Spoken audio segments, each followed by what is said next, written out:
Inakala nilang tanga ako. Ang asawa ko at ang kanyang pamilya ay nagsabuatan para magdaos ng isang lihim na kasal para sa asawa ko at sa kanyang kerida. Pero ang hindi nila alam, habang abala sila sa pagdiriwang ng kanilang kataksilan, abala ako sa pagpirma sa deed of sale ng isang marangyang bahay na nagkakahalaga ng 60 milyon na kanilang tinitirhan. Pag-uwi ng asawa ko, madadatnan niyang naibenta ko na ang kanyang mansyon at ang tunay na regalo sa kasal ay ngayon palang magsisimula. Bago magsimula ang kwento, mangyaring isulat sa comment section kung taga saan kayong mga kaibigan na nanonood ng kwentong ito. Para sa inyo, ilang segundo lamang ito. Ngunit para sa amin, ito'y napakahalaga. Ang kalangitan sa Maynila ay nagbago na at naging kulay matingkad na kahel nang sa wakas ay pinindot ni Sofia ang send button sa isang mahalagang email sa kanyang computer. Ang pinal na disenyo para sa proyekto ng kanyang pinakamalaking kliyente ngayong taon ay sa wakas ay natapos na. Isang pakiramdam ng ginhawa ang gumapang sa kanyang naninigas na likod. Sumandal siya sa kanyang upuan sa opisina. Minasahe ang kanyang sentido, na bahagyang kumikirot. 6:00 na ng gabi. Walang tigil siyang nagtrabaho, mula pa kaninang umaga. Tanging paghinto para sa tanghalian ang naging pahinga niya. Ang dating maingay na opisina ay nagsisimula ng tumahimik. Ilan na lamang sa kanyang mga kasamahan ang natitira na naghahabol din ng kanilang mga deadline. Kinuha ni Sofia ang kanyang cellphone. Walang sagot mula kay Miguel, ang kanyang asawa. Kaninang umaga, nagpadala si Sofia ng isang mensahe para magbigay ng lakas loob. Ingat sa business trip mo sa Cebu ha. Mahal, huwag kalimutang kumain. Hihintayin ko ang tawag mo. Ang mensaheng iyon ay may 2 kulay abong check pa rin, hindi pa nababasa. Napabuntong hininga si Sofia. Marahil ay sobrang abala si Miguel. Ang pulong sa kliyente sa Cebu ay tiyak na nakakaubos ng oras. Naisip niya. 3 araw nang wala ang kanyang asawa. At ang bahay ay tila napakatahimik kung wala siya. Kahit napagod sa trabaho. Laging tinitiyak ni Sofia na natutugunan ang mga pangangailangan ni Miguel. Palagi niyang namimiss ang kanyang asawa.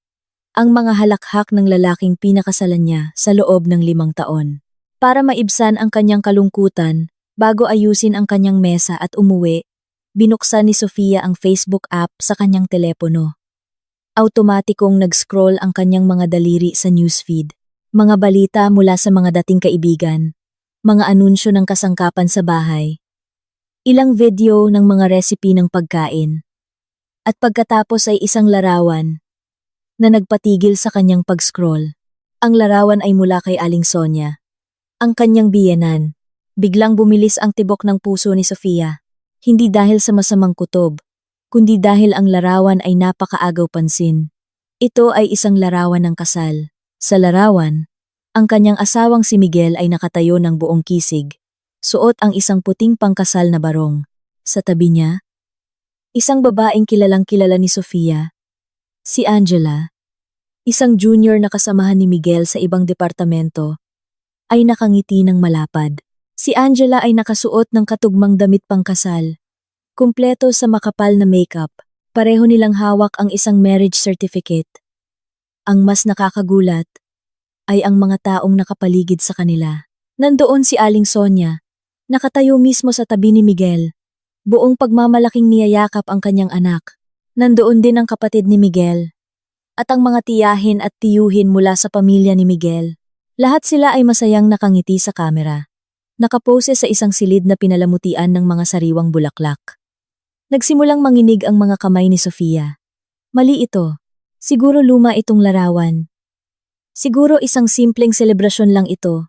Pero ang suot nila ay damit pangkasal. Binasa ni Sofia ang caption ng larawan na isinulat ni Aling Sonia. Ang pangungusap ay maikli, ngunit parang isang malakas na sampal sa mukha ni Sofia. Best wishes sa aking mahal na anak, Miguel at Angela. Sa wakas, legal na rin. Tila huminto ang mundo ni Sofia. Ang hangin sa naka-aircon na silid ay biglang naging siksik. Ang tunog ng pag-type ng keyboard mula sa kanyang kasamahan sa kabilang panig ng silid ay naging isang malayong ugong. Sa wakas, legal na rin. Ang salitang sa wakas ay nagpapahiwatig ng isang mahabang proseso na itinago sa kanya.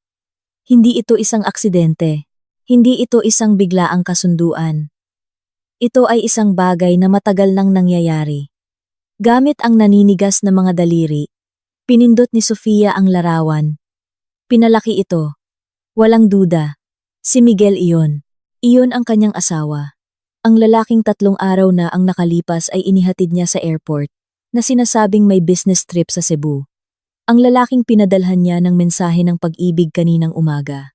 Nakita niya ang ngiti ni Miguel sa larawan. Isang tunay at masayang ngiti. Isang ngiti na matagal nang hindi nakikita ni Sofia kapag kasama siya ni Miguel. Pagkatapos ay tiningnan ni Sofia ang comment section. Ang mga komento ay mas lalong sumaksak sa kanya. Congrats, Miguel. Sa wakas, parte na ng pamilya natin si Angela. Sulat ng kanyang hipag. Salamat sa Diyos, Aling Sonia. Sa wakas ay may bago kang manugang na handang magbigay ng apo. Congrats po. Sulat ng isa sa mga tiyahin ni Miguel. Naging maayos ang seremonya, Kuya Miguel. Sana magka-baby na kayo agad. Sabi naman ng pinsan ni Miguel. Alam ng lahat. Alam ng buong pamilya ng kanyang asawa. Lahat sila ay dumalo sa okasyong iyon. Lahat sila ay sumang-ayon. Lahat sila ay naging bahagi ng malaking kasinungalingang ito. Nasusuka si Sofia, kaya habang siya ay abala sa pagtatrabaho, nagbabanat ng buto para bayaran ang mga hulog sa kanilang marangyang bahay, bayaran ang mga bill ng sports car ni Miguel, at kahit na magbigay ng buwanang sustento kay Aling Sonia, silang lahat ay nasa likod niya. Pinaplano ang pangalawang kasal ng kanyang asawa. Isang lihim na kasal. Siyempre, hindi kailanman maglalakas loob si Miguel na hiwalayan siya o humingi ng permiso na mag-asawa muli. Dahil alam ni Miguel na halos lahat ng kanilang malalaking ari-arian ay nakapangalan kay Sofia, ang bahay na kanilang tinitirhan. Isang bahay na nagkakahalaga ng 50 milyon sa isang elite subdivision. Ay bahay na binili ni Sofia gamit ang malaking bonus mula sa kanyang kumpanya, ilang taon na ang nakalipas. Kahit na nagmakaawa si Miguel na gawing joint ang pangalan sa titulo, si Sofia, na pinalaki ng kanyang ama na maging matalino sa pananalapi, ay iginiit na ito ay manatili sa kanyang pangalan lamang. Pumayag si Miguel sa kondisyon na ang pinakabagong mamahaling kotse ay dapat nakapangalan sa kanya. Pumayag si Sofia. Ngayon, ang lahat ng kanyang kabaitan ay tila katangahan. Lahat ng kanyang pag-ibig ay tila nasayang. Siya ay pinagtaksilan ng sama-sama, hindi lamang ng kanyang asawa, kundi ng buong pamilya, na matagal na niyang iginagalang, na palagi niyang pinakitunguhan ng mabuti. Ang sakit ay napakatindi. Ngunit kakaiba, walang luhang lumabas. Ang tanging naroon ay isang nanunuot na lamig. Ang lamig ng purong galit. Sinara ni Sofia ang Facebook app. Hindi na niya kailangang makita pa. Ang larawan at mga komento ay sapat na. Huminga siya ng malalim. Sinusubukang pakalmahin ang kanyang mga kamay na nanginginig pa rin. Tumingin siya sa screen ng kanyang computer na nagpapakita ng kanyang ipinadalang email. Proyekto tapos, kliyente masaya, karera nagniningning, ngunit ang kanyang buhay may asawa ay durog na durog. Hindi niya ito hahayaan. Hindi siya magiging isang mahinang babae na iiyak sa isang sulok. Lahat sila ay sumuporta sa ginawa ni Miguel. Lahat sila ay nagdiwang sa kataksilang ito. Tumayo si Sofia. Gagantihan niya sila. Gagantihan niya silang lahat sa sandaling iyon. Hindi niya hihintayin na umuwi si Miguel mula sa Cebu. Kikilos siya ngayon. Inayos ni Sofia ang kanyang bag na may naninigas at mekanikal na mga kilos. Laptop, notebook, wallet, ang huli niyang kasamahan, isang batang babae na nagngangalang Cindy, ay tumingin sa kanya. Ate Sofia, ang putla mo, may sakit ka ba? Lumingon si Sofia. Sinubukang ngumiti ng bahagya, ngunit nabigo. Okay lang, Cindy. Pagod lang. Mauna na ako ha. Lumakad siya palabas ng kanyang opisina. Matatag ang kanyang mga hakbang. Sa buong biyahe sa elevator pababa sa basement, mabilis na umikot ang kanyang isip. Hindi niya iniisip ang sakit ng kanyang puso.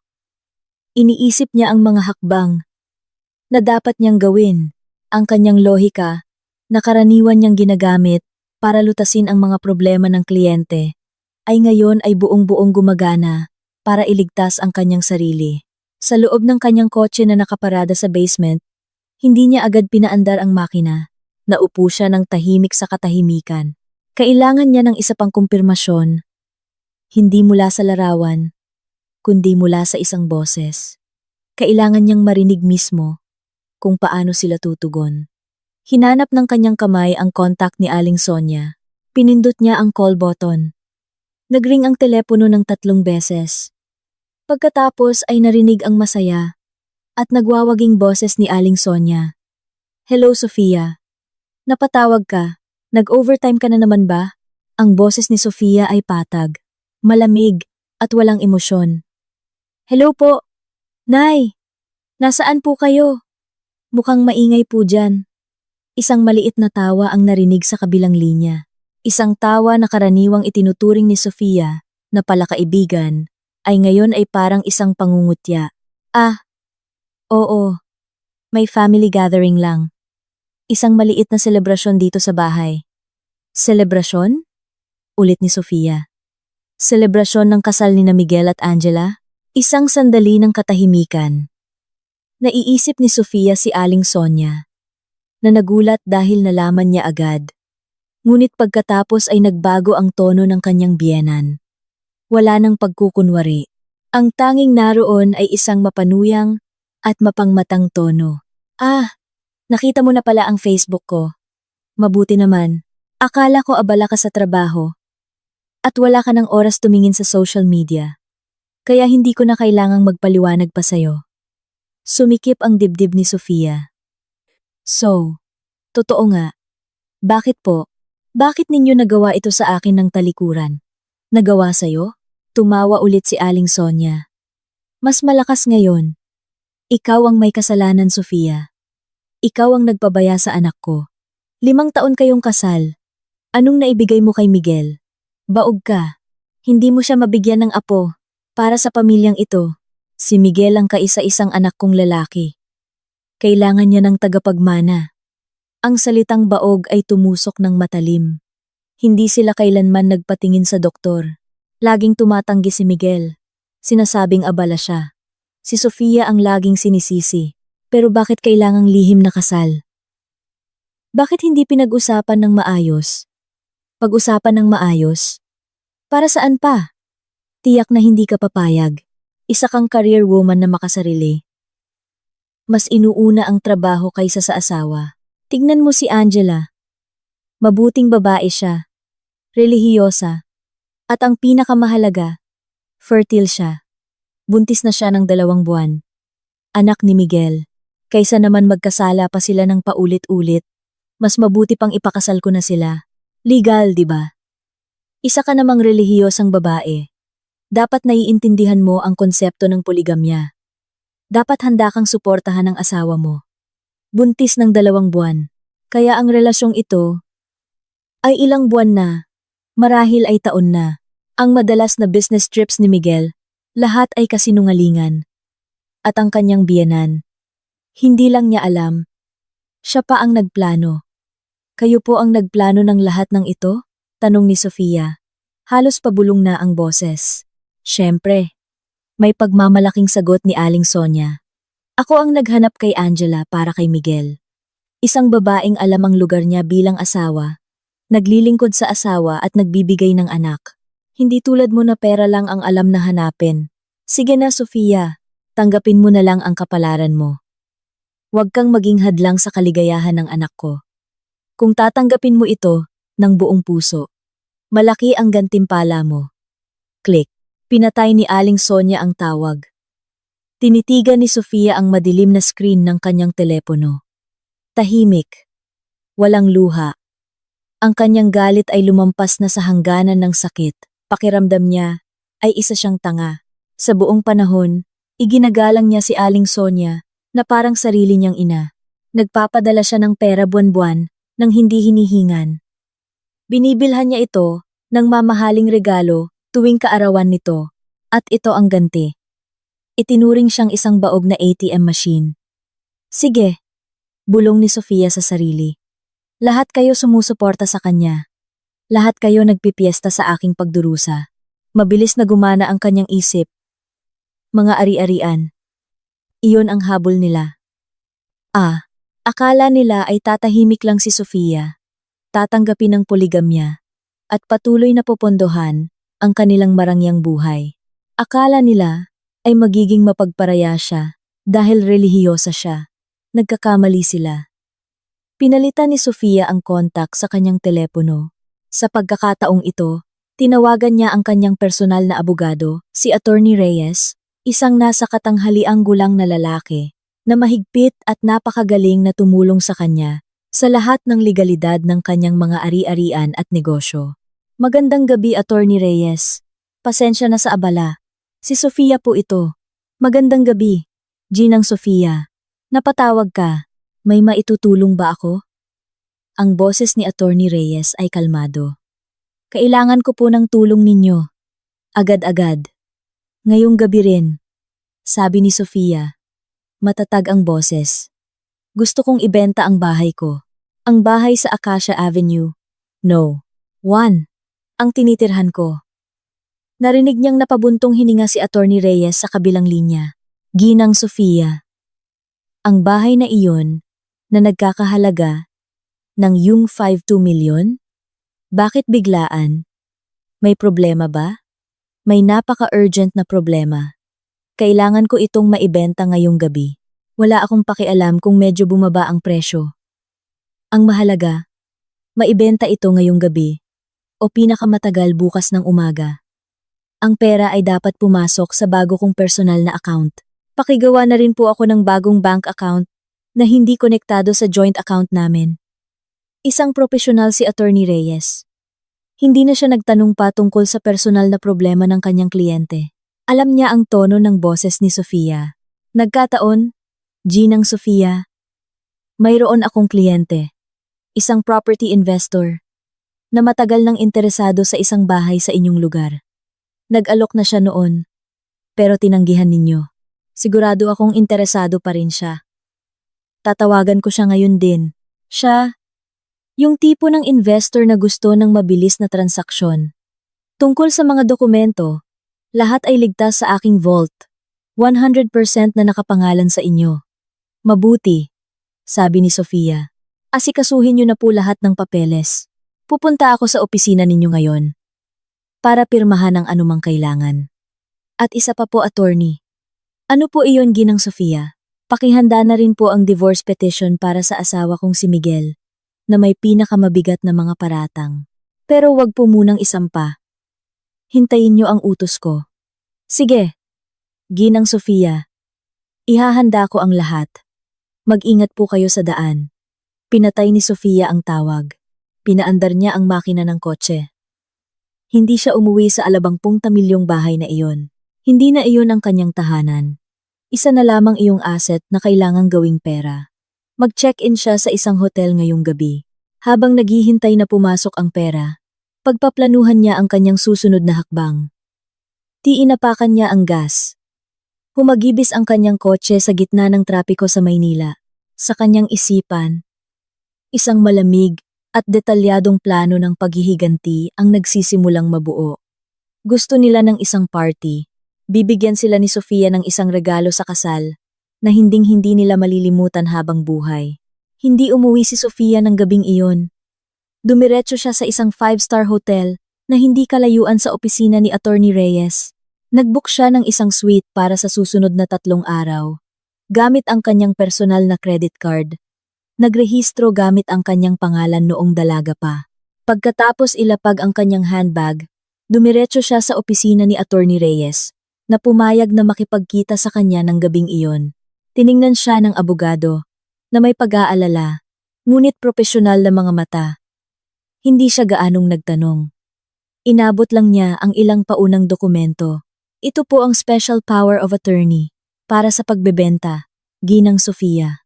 Gamit ito, maaari kong iproseso ang negosasyon kay Mr. Ocampo bukas ng umaga. Paliwanag ni Attorney Reyes. Si Mr. Ocampo ang investor na binanggit niya sa telepono. Nakausap ko na po siya. Napaka-interesado niya at handang makipagkita bukas ng umaga. Siya yung tipo na ayaw ng paligoy-ligoy. Mabuti, maikling sabi ni Sofia. Matatag ang kanyang boses. Pinirmahan niya ang dokumento nang walang pag-aalinlangan. Pakiproseso po ito sa lalong madaling panahon, attorney. Gusto kong matapos ang transaksyon bukas din. Gagawin ko po ang lahat ng aking makakaya, ginang Sofia. Bukas ng umaga, ihahanda ko na rin ang bagong bank account na personal ninyong pangalan. Hiwalay sa lahat ng iba pa. Tungkol naman sa divorce petition, inihahanda na ito ng aking team.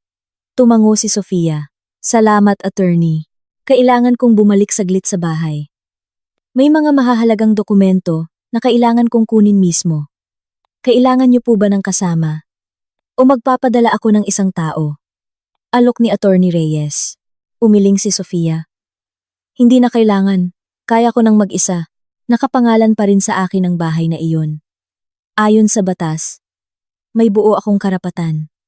Pagkaalis sa opisina ni Attorney Reyes, minaneho ni Sofia ang kanyang kotse patungo sa bahay sa Acacia Avenue. Ang malaking bahay na nagkakahalaga ng ₱52 milyon ay nakatayo ng matatag sa ilalim ng liwanag ng buwan. Maganda itong tingnan, ngunit malamig at banyaga ang pakiramdam. Ito na ang huling beses na pupunta siya rito. Ipinark niya ang kanyang kotse sa garahe sa tabi ng mamahaling sports car ni Miguel. Pag-aari ni Miguel, napangisi si Sofia. Siya ang nagbayad niyon. Pumasok siya gamit ang kanyang sariling susi. Madilim at tahimik ang bahay. Umuwi na ang kasambahay kaninang hapon. Hindi binuksan ni Sofia ang pangunahing ilaw. Ginamit lamang niya ang flashlight ng kanyang telepono at dumiretso sa kanyang home office. Ang silid na ito ay kanyang teritoryo. Ang lugar kung saan madalas siyang mag-overtime. Kumikita ng pera na tinatamasa ni Miguel at ng kanyang pamilya. Sa likod ng isang malaking abstract na painting ay may isang wall safe. Alam ni Miguel na may safe doon. Ngunit hindi niya alam ang kombinasyon. Akala niya ang code ay ang petsa ng kanilang kasal. Pinalitan na ito ni Sofia 6 na buwan na ang nakalipas matapos magbiro si Miguel na hihiramin ang titulo ng bahay para gawing collateral sa isang bagong negosyo. Isang negosyo na hindi kailanman natuloy. Pinindot ni Sofia ang bagong kombinasyon ng mga numero ang kaarawan ng kanyang yumaong ama. Bumukas ang safe na may mahinang pag-click. Sa loob, lahat ay maayos na nakasalansan. Huminga ng malalim si Sofia. Ito ang bunga ng kanyang paghihirap. Sinimulan niyang ilabas ang mga ito, isa-isa. Una, isang tumpok ng mga titulo. Nasa ibabaw ang Transfer Certificate of Title TCT ng bahay na ito. Binuksan niya ito pangalan ng may-ari. Sofia. Isang pangalan lang. Nagpapasalamat siya sa payo ng kanyang ama noon. Huwag na huwag mong paghaluin ang malalaking ari-arian at bulag na pag-ibig. Pangalawa, ang mga OR, CR ng mga sasakyan. May 3 rehistro. Ang premium sedan na ginagamit niya araw-araw. Nakapangalan kay Sofia. Ang family SUV na madalas gamitin ni Aling Sonia kapag bumibisita, nakapangalan kay Sofia. At ang OR, CR ng sports car ni Miguel. Ngumiti ng bahagya si Sofia. Ipinagmamalaki ni Miguel ang kotseng iyon. Ipinagyayabang sa lahat ng kanyang mga kaibigan na parabang pinaghirapan niya ito. Ngunit si Sofia ay sapat na matalino. Ang kotse ay binili sa ilalim ng pangalan ng kumpanya ni Sofia. Bilang isang operational vehicle. Para sa direktor, na siya mismo, si Miguel ay binigyan lamang ng pribilehiyong gamitin ito. Ang rehistro ay ligtas sa mga kamay ni Sofia. Pangatlo, ang mga titulo ng 2 commercial units sa isang bagong umuunlad na business district. Parehong purong investment ni Sofia. Parehong nakapangalan kay Sofia. Pang-apat, isang folder na naglalaman ng mga ulat ng kanyang stock portfolio at mutual funds. Lahat ng mga account na iyon ay nasa kanyang personal na pangalan. Binuksan bago pa siya ikasal. Ang halaga nito ay lumago na ng malaki. Gumawa siya ng mabilis na kalkulasyon sa kanyang isip. Malaki-laki ang sahod ni Miguel. Ngunit wala itong binatbat sa kanyang kinikita. Ang sahod ni Miguel ay nauubos sa kanyang lifestyle. Ang kanyang mga libangan ay golf, pag-modify ng sports car na hindi naman sa kanya, at paglilibre sa kanyang mga kaibigan. Bukod pa riyan ang buwa ng allowance para kay Aling Sonia at sa kanyang mga kapatid. Kinakalkula ni Sofia na marahil 80% o kahit 90% ng kabuuang yaman na kanilang tinatamasa ay galing sa kanyang sariling pawis.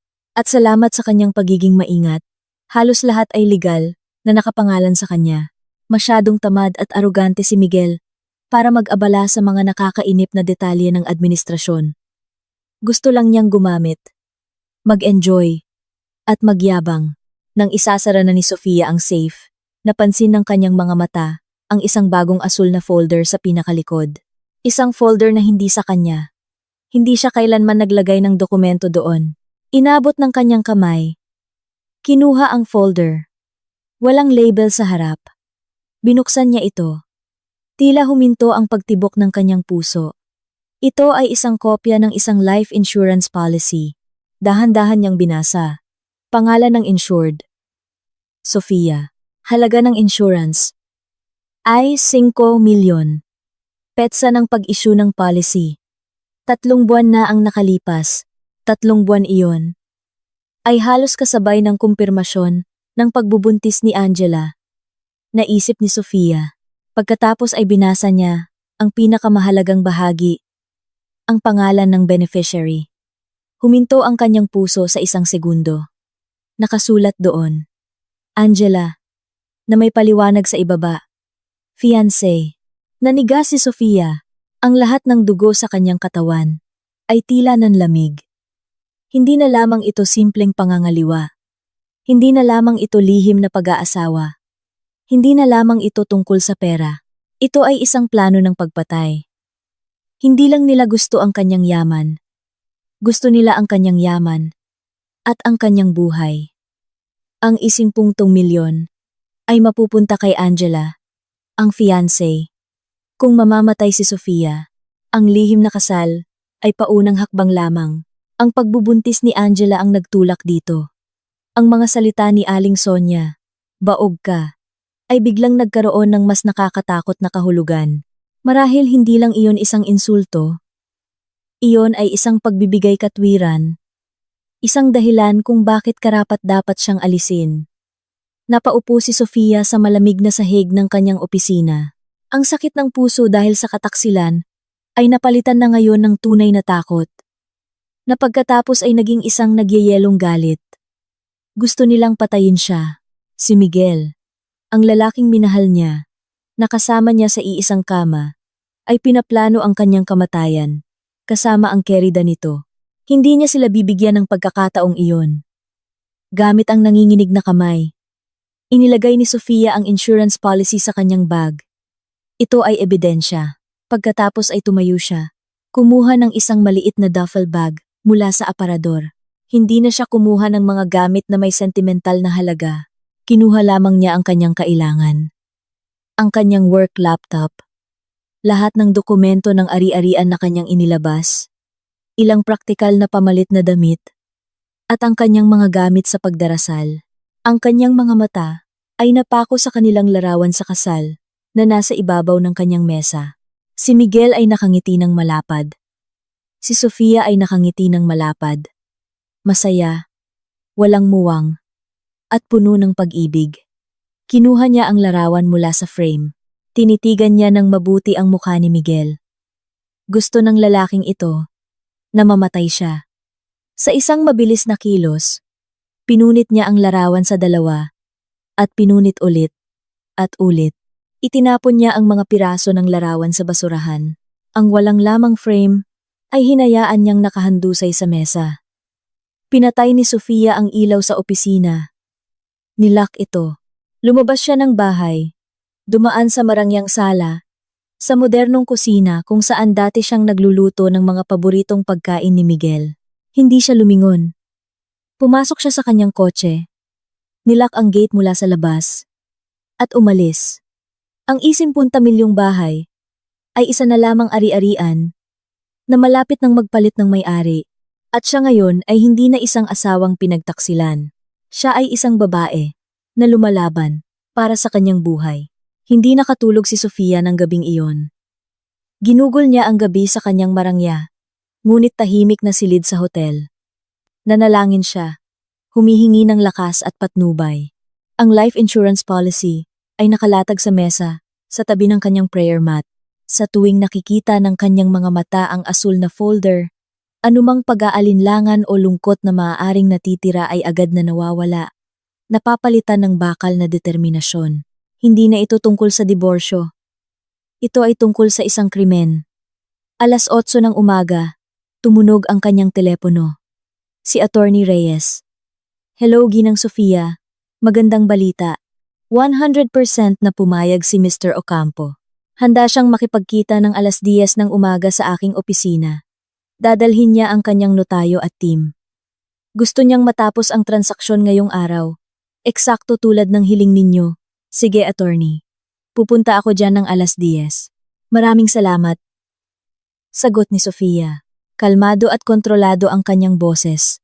Naghanda siya. Pinili niya ang kanyang pinakamagandang damit pang opisina. Isang itim na blazer, na tamang-tama sa katawan. Ipinares sa isang malinis na puting blusa, at isang eleganteng kulay abo na hijab. Manipis lang ang kanyang make-up. Sapat lang para takpan ang mga bakas ng gabing walang tulog.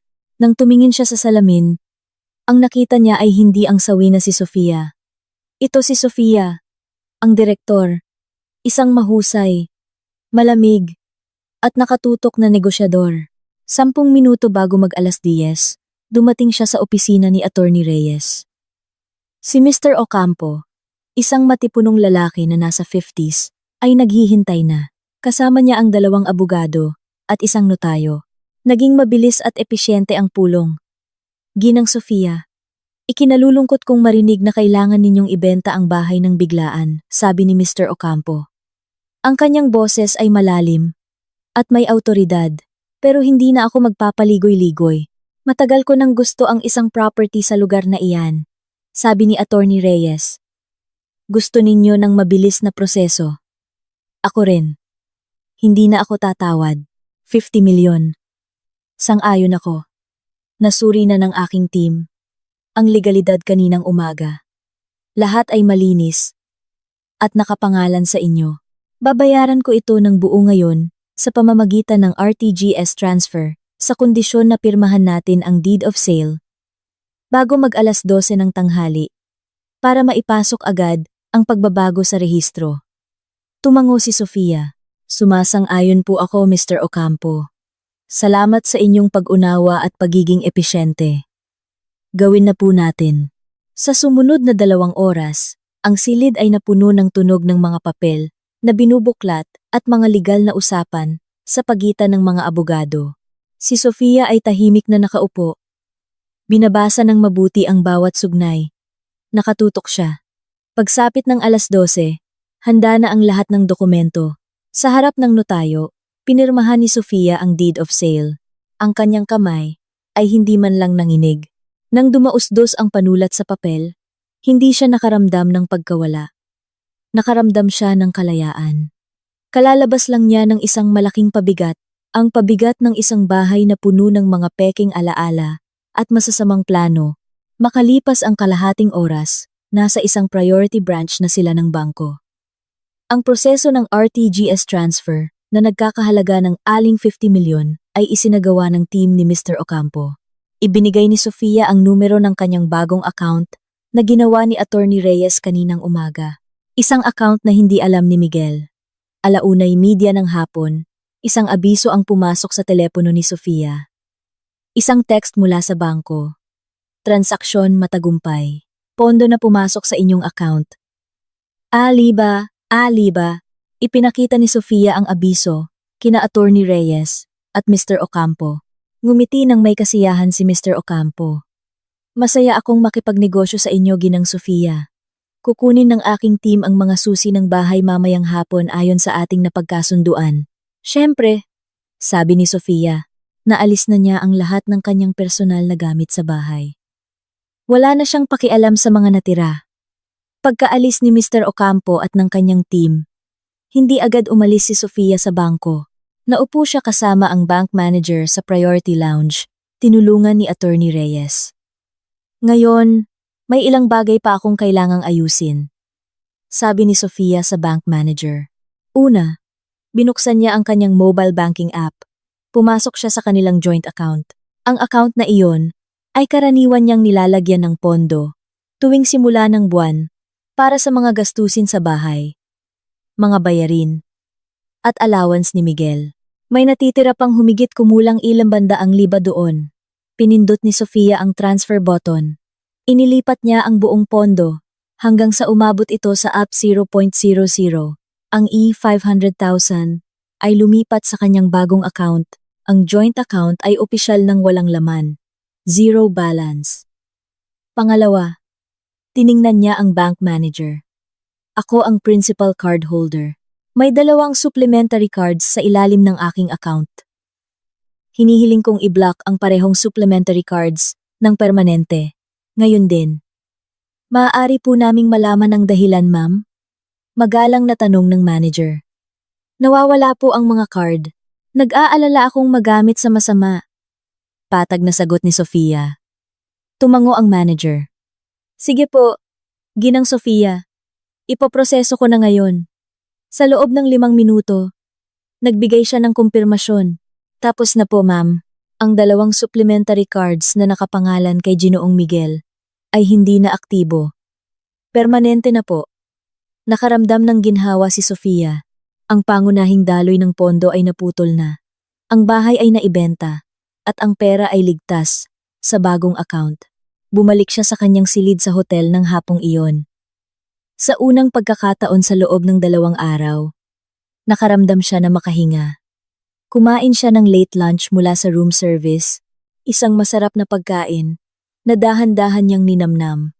Pagkatapos manalangin, naupo siya sa sofa.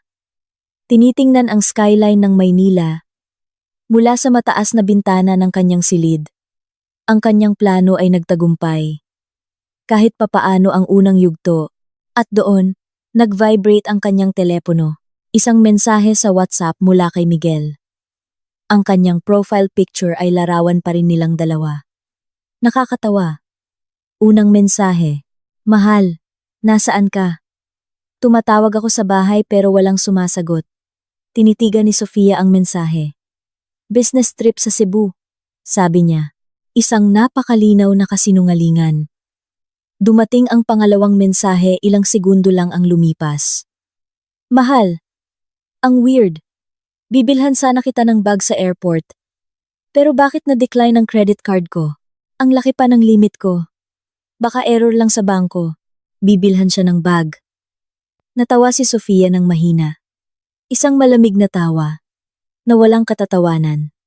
Alam niya ang kasinungalingang iyon. Malamang, ay binibilhan niya ng bag si Angela. Hinayaan ni Sofia na manatiling may blue check ang mensahe sa loob ng 10 minuto.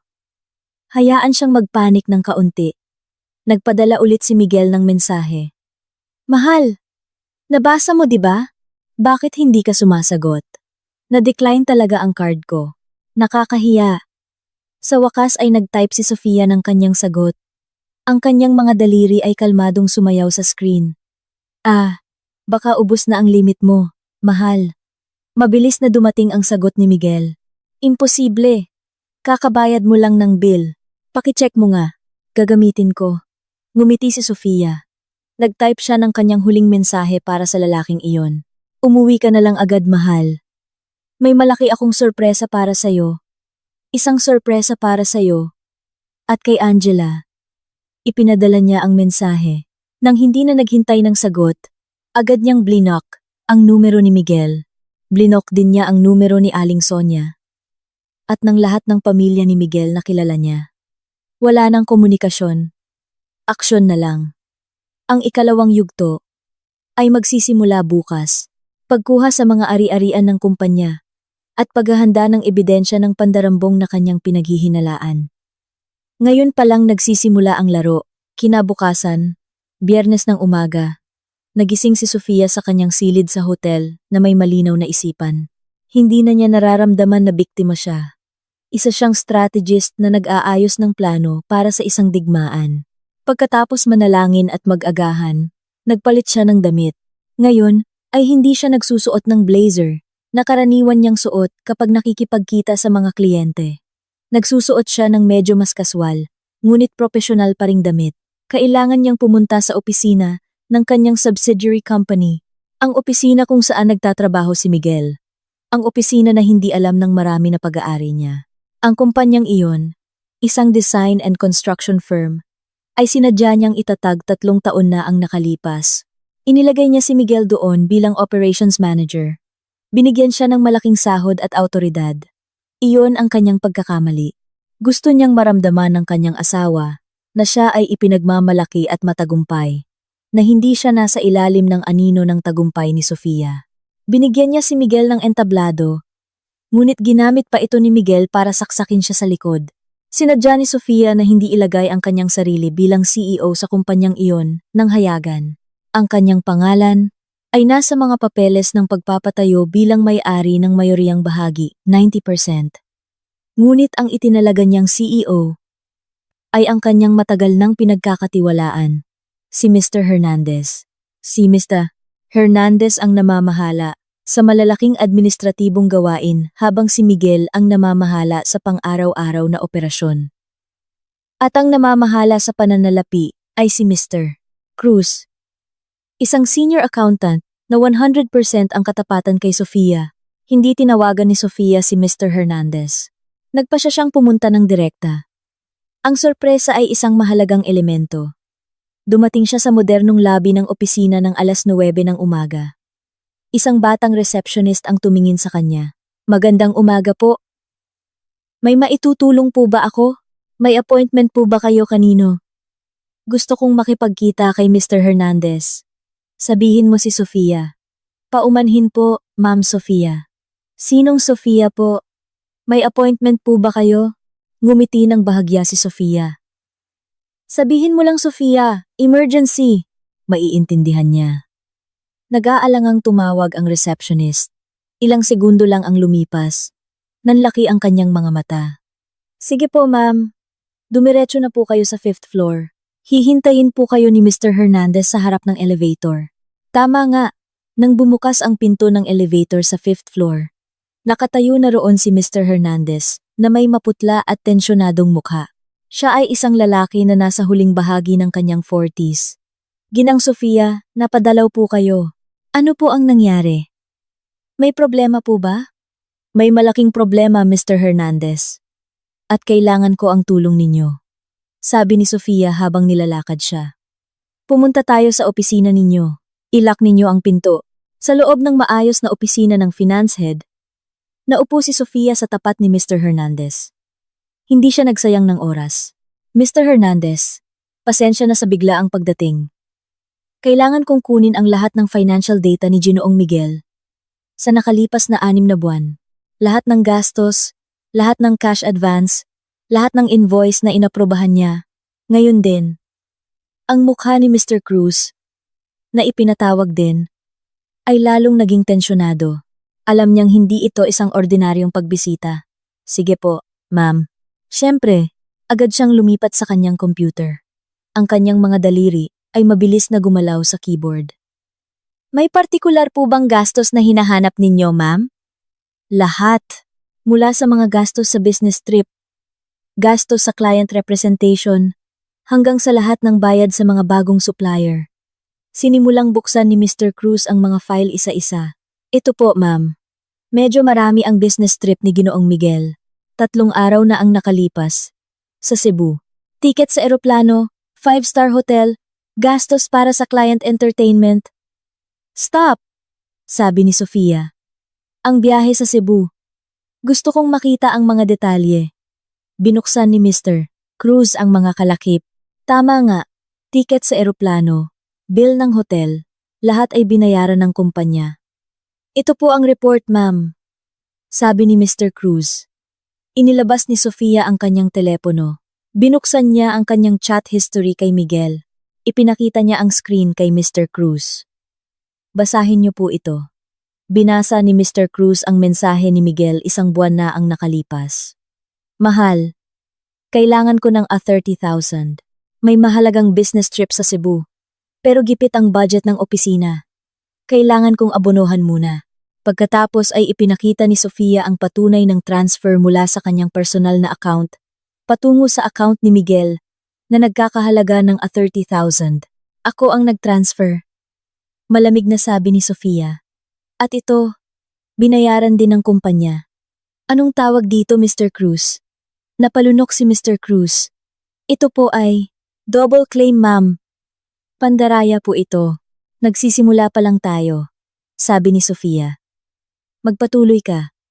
Hanapin ang mga supplier. Mga bagong supplier na may malalaki. At regular na bayad. Nag-scroll si Mr. Cruz sa screen. Huminto siya sa isang pangalan.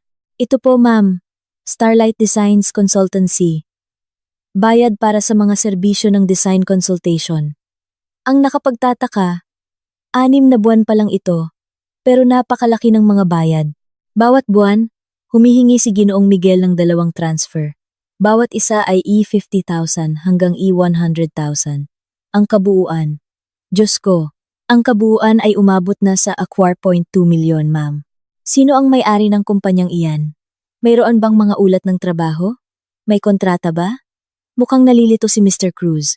Iyon po ang problema, ma'am. Laging sinasabi ni Ginoong Miguel na ito ay isang espesyal na supplier. Siya ang direktang namamahala sa kontrata. Ang mga bayad ay laging hinihiling ng biglaan. At siya ang pumipirma sa pag-apruba. Pagkatapos ay inuutusan akong mag-transfer kaagad. Sabi niya, para daw ito sa isang lihim na proyekto. Lihim na proyekto? Bulong ni Sofia. Agad niyang tinawagan, si Attorney Reyes. Attorney, pakicheck po ang pangalan ng isang kumpanya, Starlight Designs Consultancy. Isesend ko ang TIN. Kailangan ko ang pangalan ng may-ari. Agad-agad. Habang naghihintay ng balita mula kay Attorney Reyes, sinabi ni Sofia kay Mr. Cruz, maghanap ka pa ng mga gastos sa entertainment. Pag-entertain sa mga kliyente. Binuksan ni Mr. Cruz ang data ng corporate credit card na hawak ni Miguel. Ang mga bill ay tumaas ng husto. Mga mamahaling restaurant, mga designer boutique, at isang tindahan ng alahas. Ito po, ma'am. Pagbili ng isang diamond necklace na nagkakahalaga ng 8,300,000. Ang nakalagay na dahilan ay regalo para sa asawa ni Client X. Natawa si Sofia. Isang napakapait na tawa. Naalala niya 3 buwan na. Ang nakalipas nang umuwi si Miguel at nagreklamo kung gaano kahirap kunin ang loob ng Client X na iyon. Hindi kailanman nakatanggap si Sofia ng diamond necklace. Tumunog ang telepono ni Sofia, si Attorney Reyes. Nakuha ko na po ang data, ginang Sofia. Ang Starlight Designs Consultancy ay nairehistro. 3 buwan na ang nakalipas. Ang address ay tila isang peking address ng isang commercial unit at ang pangalan ng may-ari, ang direktor, ay si Angela Cruz. Angela, bulong ni Sofia. Tama po, ma'am. Angela Cruz. Ang bank account ng kumpanya ay nakapangalan din sa kanya. Pinatay ni Sofia ang tawag. Tiningnan niya si Mr. Cruz. Mr. Cruz, ang AOR. 2 milyon na iyon ay pumasok sa personal na account ng kerida ng asawa ko. Natigilan si Mr. Cruz. Namula ang kanyang mukha sa galit. Pakiramdam niya ay naloko rin siya. Walang hiya. Niloko niya ako ng husto. Hindi lang ikaw. Ako rin. Sabi ni Sofia. Ngayon, bilangin natin. 4.2 milyon kay Angela. Double claim sa business trip. Sabihin na nating dala 800,000 sa loob ng 6 na buwan. Pagbili ng mga personal na gamit-gamit ang corporate card ay 300,000. Ang kabuuan ay umabot na sa 5.3 milyon. Perpektong pandarambong sa pondo ng kumpanya. Tumayo si Sofia. Mr. Cruz, gusto kong i-print mo ang lahat ng ebidensyang ito. Ang mga patunay ng transfer, mga peking invoice mula sa Starlight Designs, kopya ng mga bill ng corporate credit card, at ang data ng rehistro ng kumpanya na nakapangalan kay Angela. Gusto ko ng isang kumpleto, at makapal na file. Sige po, ma'am. Ihahanda ko agad, sabi ni Mr. Cruz. Mabilis ang kanyang mga kilos. Isa pa, dagdag ni Sofia. Nagtatrabaho ba si Angela dito? Tumango si Mr. Cruz. Opo, ma'am. Nasa marketing division siya. 6 na buwan pa lang siya rito. Si Ginoong Miguel mismo ang nag-recruit sa kanya. Sakto. Pakihanda ang mga sulat ng pagpapatalsik para kay Ginoong Miguel at Binibining Angela. Ngayon din. Dahilan. Pagpapatalsik ng walang karangalan dahil sa pandarambong sa pondo ng kumpanya at malubhang paglabag sa etika ng kumpanya. Sige po. Ginang Sofia, ang mga sulat ay nasa inyong mesa bago magtanghalian. 1 oras ang lumipas. Umalis si Sofia sa opisina. Hindi siya bumalik sa hotel. Pumunta siya sa opisina ni Attorney Reyes. Hawak niya ang isang makapal na folder na naglalaman ng lahat ng ebidensya ng pandarambong. Ibinigay niya ang folder sa kanyang abogado. Ito, sabi ni Sofia. Handa na ang pambalot ng kanilang regalo sa kasal. Ito ay ebidensya ng isang krimen. Hindi lang diborsyo ang gusto ko. Gusto kong kasuhan sila. Tinanggap ni Attorney Reyes ang folder. Binuksan niya ito ng bahagya. Nanlaki ang kanyang mga mata. Ito ay napakalakas. Ginang Sofia. Hindi lang ito isang kasong sibil. Ito ay isang purong kasong kriminal. Pandarambong sa posisyon. Mabigat ang parusa nito. Alam ko, sabi ni Sofia. Ngayon, hintayin na lang nating umuwi ang daga sa bahay. Nang gabing iyon, nagpadala si Sofia ng maikling mensahe kay Mr. Ocampo, ang bagong may-ari ng kanyang dating bahay. Magandang gabi, Mr. Ocampo. An alamagabing ng pabuo, Ocampo. Para po sa inyong kaalaman.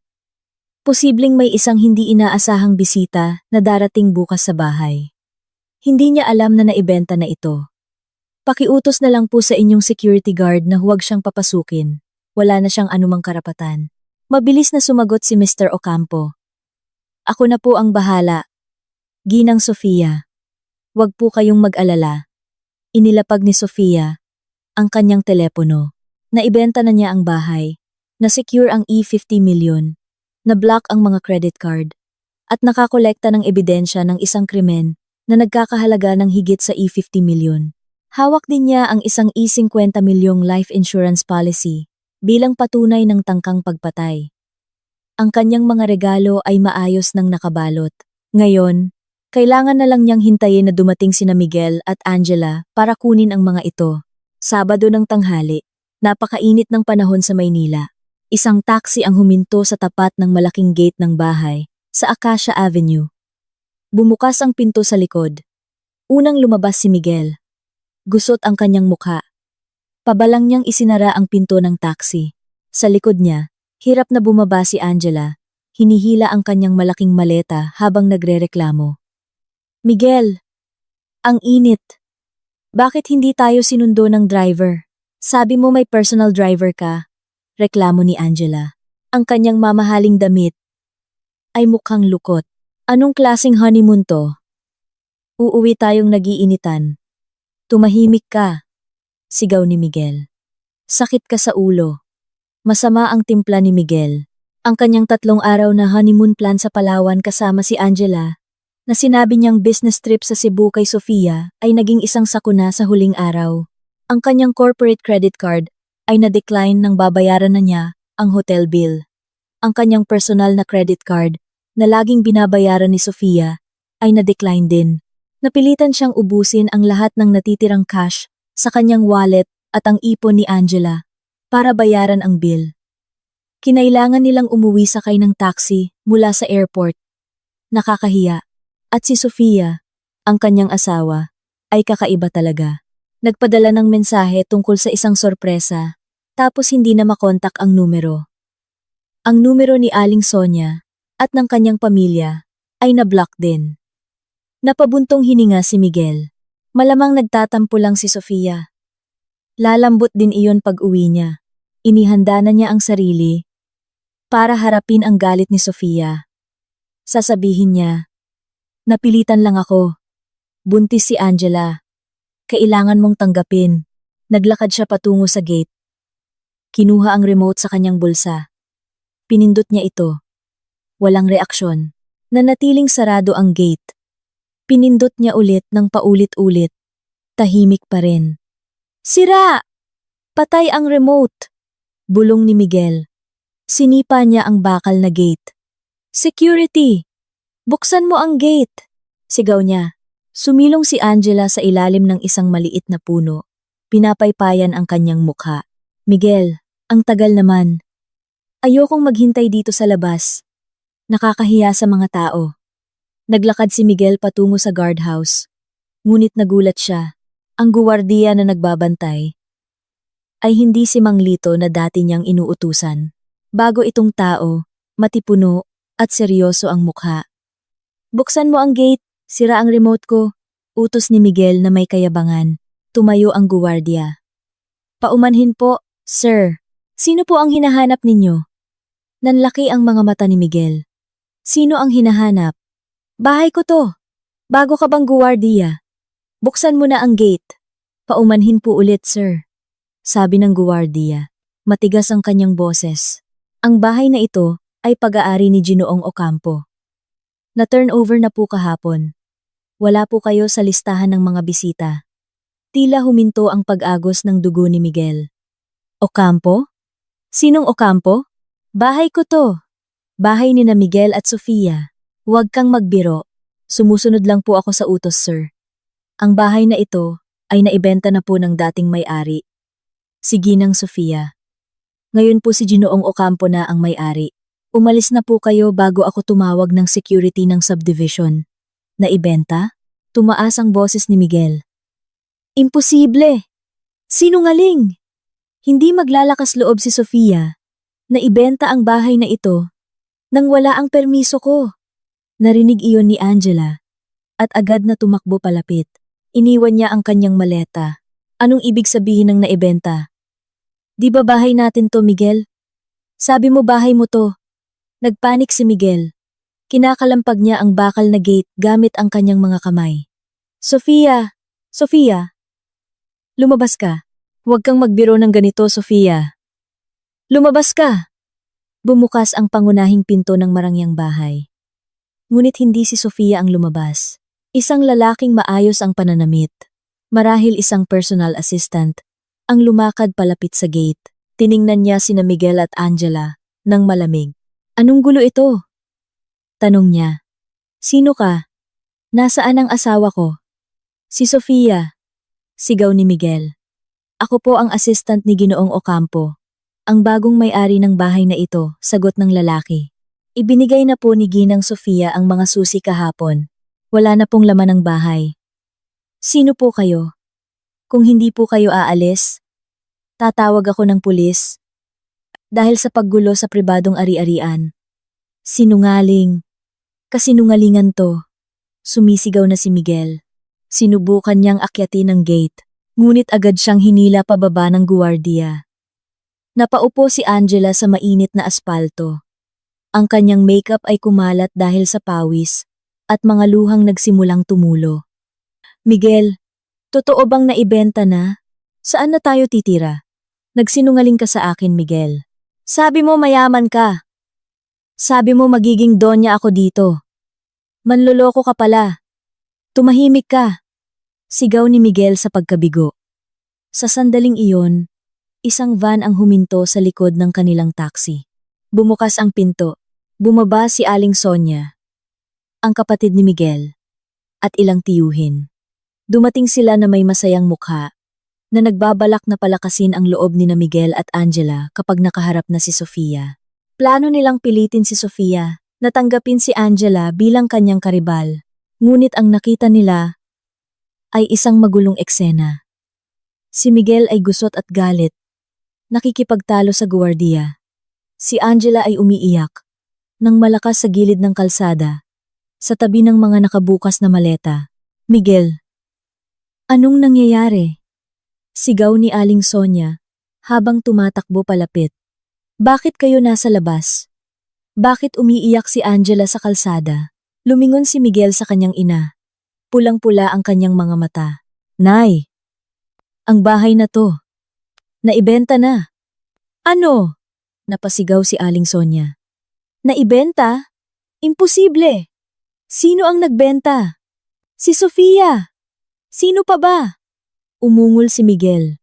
Ibinenta ng walang hiyang babaeng iyon ang bahay na ito nang hindi natin alam.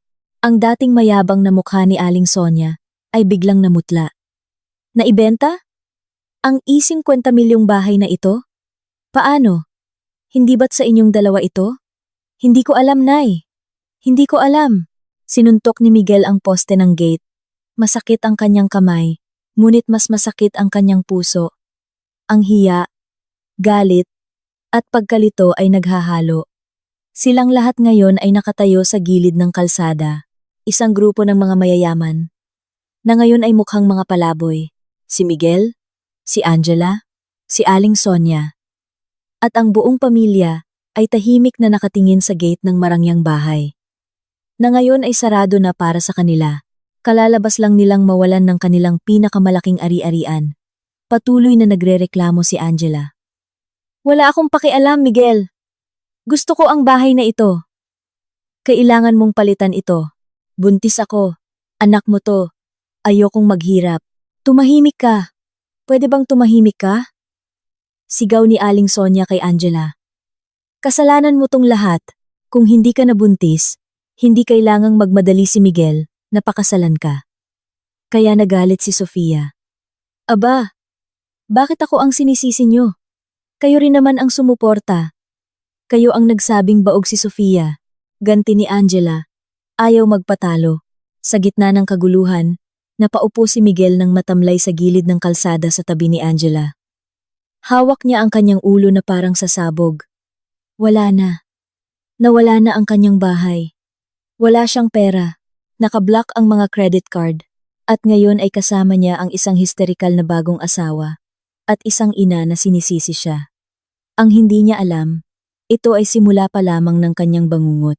Ang salitang hysteria ay masyadong simple para ilarawan ang eksena sa harap ng bahay sa Acacia Avenue ng tanghaling iyon. Si Aling Sonia, na dumating na may taas noo at puno ng tagumpay, ay ngayon ay nakaupo ng matamlay sa mainit na semento.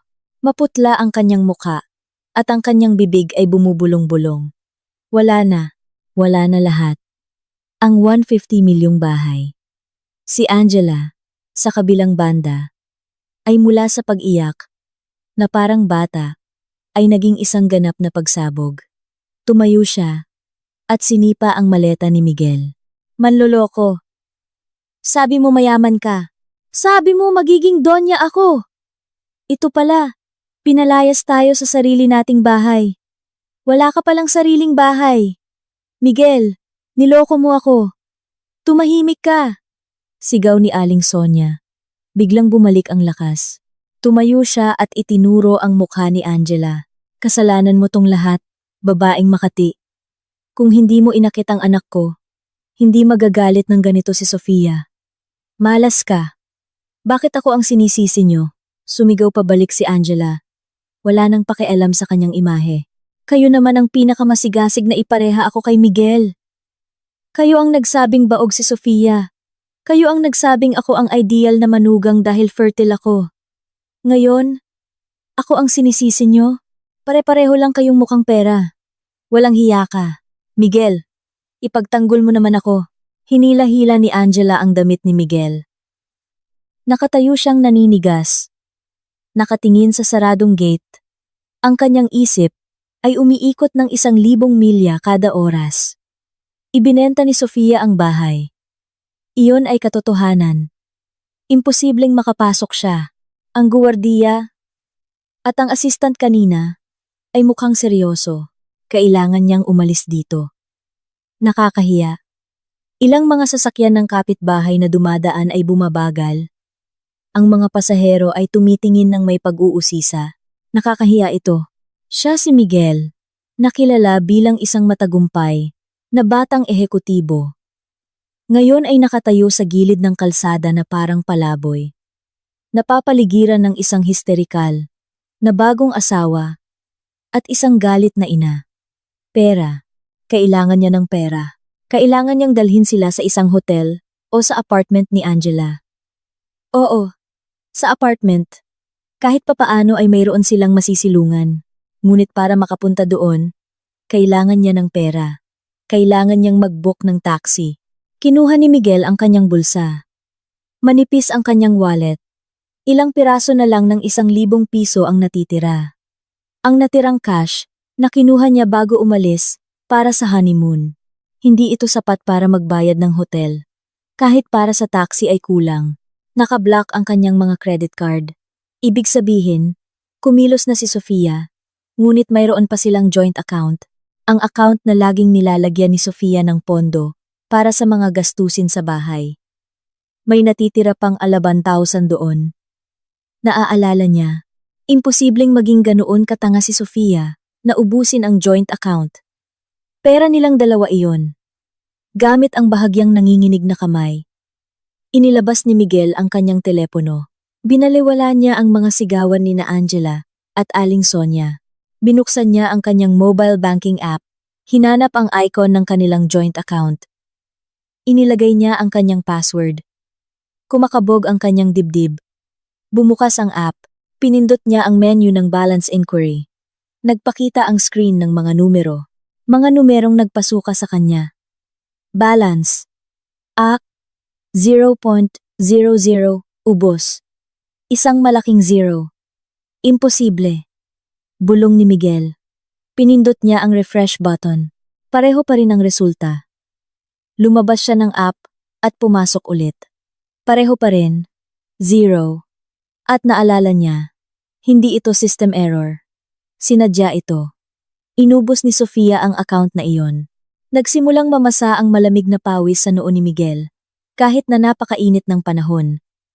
Mabilis siyang lumipat sa ibang banking app. Ang kanyang sariling payroll account.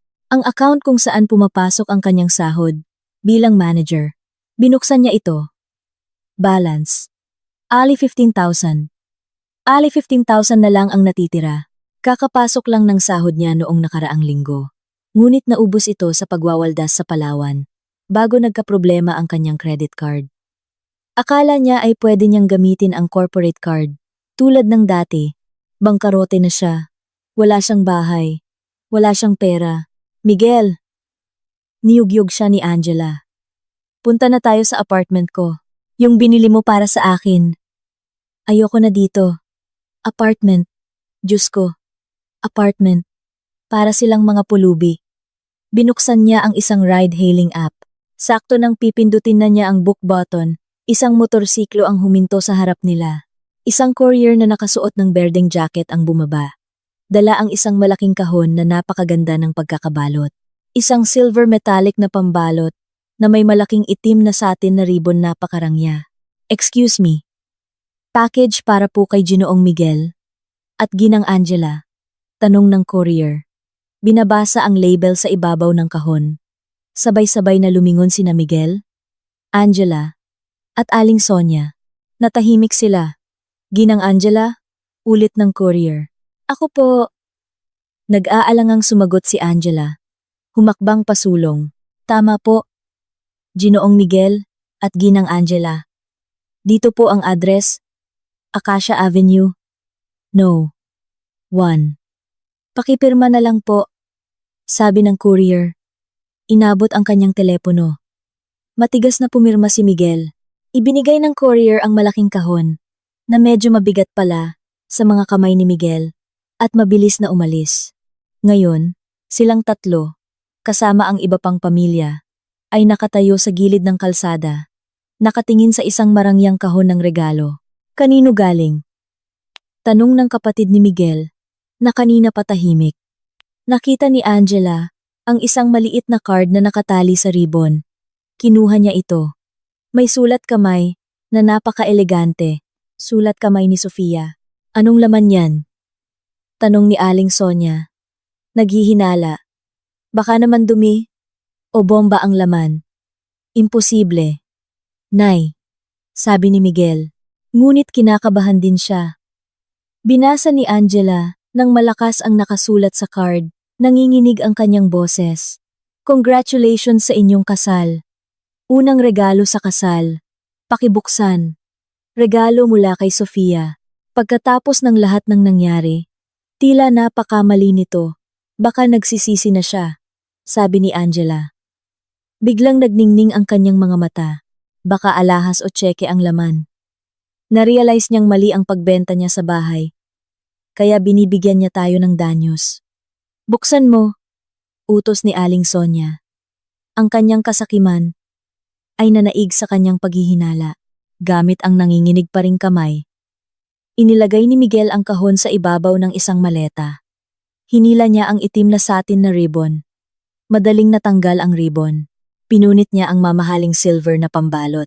Sa loob ay isang matibay na itim na kahon. Walang tatak. Isang simpleng itim na kahon lang. Kumabog ng malakas ang dibdib ni Miguel. Ito ang katahimikan bago ang bagyo. Nararamdaman niya ito. Itinaas niya ang takip ng kahon. Ang laman ng kahon ay hindi tulad ng inaasahan ni Angela. Walang alahas, walang tumpok ng pera, lalo namang walang tseke. Ang tanging naroon ay isang malambot na itim na satin na tela. Sa ibabaw ng tela ay nakalatag ang dalawang makapal na puting sobre na may opisyal na selyo. Ang papel ay matigas at mamahalin. Sa kaliwang itaas na sulok ay nakalimbag ang logo ng kumpanya kung saan nagtatrabaho si Miguel, ang design and construction firm. Isang sobre ay may nakasulat na pangalan. Para kay G. Miguel Reyes. Ang pangalawang sobre ay may nakasulat na para kay Ba. Angela Cruz. Nanigas si Miguel. Hindi ito regalo. Ito ay isang opisyal na sulat. Dismayadong sabi ni Angela. Agad niyang kinuha ang sobre na may pangalan niya. Ano to? Kinuha ni Miguel ang kanyang sobre. Naninigas ang kanyang kamay. Naramdaman niya ang mga titig ni Aling Sonia at ng buong pamilya na nakatuon sa kanya. Brutal niyang pinunit ang selyo. Hinila ang nakatiklop na papel sa loob. Ito ay isang sulat na may opisyal na letterhead ng kumpanya. Pinirmahan ng CEO, si Mr. Hernandez. Binasa ito ni Miguel. Mabilis na gumalaw ang kanyang mga mata sa bawat linya. Re. Sulat ng pagpapatalsik termination with cause. Para kay G. Miguel Reyes, Operations Manager. Batay sa mga natuklasan ng internal audit at isinasaalang-alang ang malubhang paglabag sa etika at imoral na gawain na sumisira sa mabuting pangalan ng kumpanya. Tila piniga ang puso ni Miguel. Kaya, simula sa petsa ng sulat na ito, opisyal na pinuputol ng kumpanya ang ugnayan sa pagtatrabaho kay G. Reyes na may status na terminated with cause. Wala kang karapatan sa anumang separation pay, huling sahod, o anumang pasilidad mula sa kumpanya. Lahat ng pasilidad ng kumpanya, kabilang ang service vehicle, ay dapat ibalik sa loob ng 24 oras. Ang service vehicle ang sports car, na akala niya ay sa kanya. Tanggal, ako sa trabaho. Ang sigaw na iyon ay hindi mula kay Miguel. Iyon ay ang matinis na sigaw ni Angela. Tapos na rin siyang basahin ang kanyang sulat. Pareho ang nilalaman, pagpapatalsik ng walang karangalan. Dahilan, paglabag sa etika ng kumpanya, pakikipag-ugnayan sa isang superior, at pagiging bahagi ng isang sabuatan na nakapinsala sa kumpanya. Tanggal ako, Miguel! Tanggal ako! Niyugyog ni Angela si Miguel. Ang sulat ay nahulog mula sa kanyang kamay at lumipad sa semento. Hindi makapagsalita si Miguel. Tinanggal siya sa kumpanyang tinulungan niyang pamahalaan. Paano? Si Mr. Hernandez? Anong ibig sabihin ng tanggal? Umunggol si Aling Sonia. Kinuha niya ang sulat mula sa kamay ni Miguel. Mabilis niya itong binasa. Nanlaki ang kanyang mga mata. Pagpapatalsik ng walang karangalan? Paano nangyari yon, Miguel? Manager ka doon, di ba? Importante ka doon. Hindi sumagot si Miguel. Nakatingin siyang blanko sa loob ng itim na kahon. May nakita siyang iba pa. Sa ilalim ng satin na tela na sumasalo sa dalawang sobre, may isa pang card. Isang maliit na kulay garing na card. Mas maliit kaysa sa greeting card kanina. Inabot niya ito gamit ang nanginginig na kamay. Sulat kamay ulit ni Sofia. Malinis, matatag, at malamig. Binasa muna niya ito sa kanyang isip. Oo nga pala. Pag-aari ko ang kumpanyang iyan. 90% ng shares ay nakapangalan sa akin. Sinusunod lang ni Mr. Hernandez ang utos ko. Katatanggal mo lang sa sarili mo mula sa ari-arian ko. Natumba si Miguel. Sumandal siya sa malamig na poste ng gate. Ang poste ng bahay na hindi na sa kanya. Pag-aari ni Sofia ang kumpanya. 90%. Alam niyang nag-invest si Sofia. Alam niyang si Sofia ang nagtatag nito. Ngunit hindi kailanman nakialam si Sofia. Hinayaan siyang maging malaya. Akala niya si Sofia ay isang tangang passive investor lang. Akala niya ang kumpanya ay sa kanya para kontrolin. Nagkamali siya. Sobrang mali. Si Sofia ang tunay na may-ari. Isa lang siyang empleyado. Isang empleyadong katatanggal lang sa trabaho. Miguel, anong ibig sabihin nito? Nakita ni Aling Sonia ang pagbabago sa mukha ni Miguel. Hindi na kinaya ni Miguel. Binasa niya ng malakas ang pangungusap sa card. Nanginginig ang kanyang boses dahil sa pinaghalong galit at matinding takot. Oo nga pala Miguel. Pag-aari ko ang kumpanyang iyan. 90% ng shares ay nakapangalan sa akin. Katatanggal mo lang sa sarili mo mula sa ari-arian ko. Isang ganap na katahimikan ang bumalot sa gilid ng kalsada sa loob ng 5 segundo. Pati si Angela ay huminto sa pag-iyak.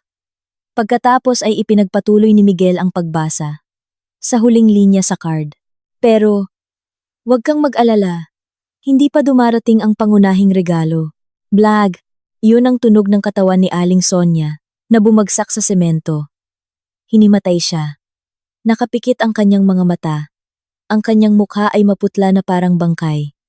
Nagpanik ang kapatid at tiyuhin ni Miguel. Nay! Nay! Gising! Nay! Sinubukan nilang tapikin ang mga pisngi ni Aling Sonia. Walang pakialam si Angela sa kanyang biyenan. Tinitigan niya si Miguel na may mga matang puno ng takot. Pag-aari ni Sofia? Ang kumpanya, pag-aari ni Sofia?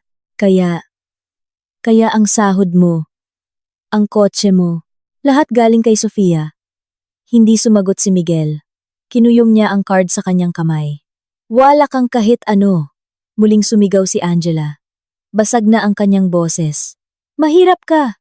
Wala kang bahay. Wala kang trabaho. Sinungaling ka. Sinabunutan ni Angela ang sarili. Umuungol na parang baliw. Isinugal niya ang lahat para pakasalan ang lalaking ito. Buntis siya.